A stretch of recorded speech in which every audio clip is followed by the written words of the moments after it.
Hi friends, നമുക്കിന്ന് chicken biryani ഉണ്ടാക്കിയല്ലോ. അതിന് വേണ്ടി ഞാൻ അരക്കിലോ ചിക്കൻ കഴുകി വൃത്തിയാക്കി എടുത്തിട്ടുണ്ട്. ഇതിനൊരു പാൻ അടുപ്പത്ത് വെച്ച് വെളിച്ചെണ്ണ ഒഴിച്ച് ചൂടാകുമ്പോൾ അതിലേക്ക് സ്പൈസസ്, പെരിജീരകം, കറുവാപ്പട്ട എല്ലാം ഇട്ട് നമുക്ക് വെളുത്തുള്ളി ഇഞ്ചി പേസ്റ്റ് ഇട്ട് നമുക്ക് മൂപ്പിച്ചെടുക്കാവുന്നതാണ്. അതിനുശേഷം ഒനിയൻ ഇട്ട് നമുക്ക് വഴറ്റിയെടുക്കുക.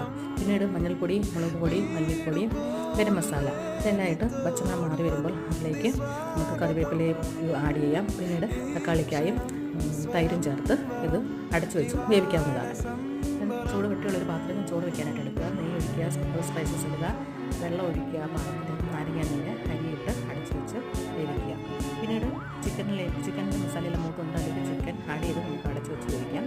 അരി ഇപ്പോൾ പാകത്തിന് വെന്ത് കിട്ടിയിട്ടുണ്ട്. ഇനി ഇതിലേക്ക് ചിക്കനും നമ്മൾ 20 മിനിറ്റ് വെന്ത് കഴിഞ്ഞ ശേഷം മല്ലിയില ഇട്ട് മൂപ്പിക്കുക. അതിനുശേഷം ചോറ്, അതിന് മുകളിൽ ഉള്ളി വറുത്തത്, നെയ്യ്, കളർ, മല്ലിയില ഇട്ട് അടച്ചു വെച്ച് 10 മിനിറ്റ് ചെറിയ തീയിൽ വേവിക്കാം. അപ്പോൾ നമ്മൾ ബിരിയാണി റെഡി ആയിട്ടുണ്ട്. എല്ലാവരും ട്രൈ ചെയ്ത് നോക്കണേ. Thank you.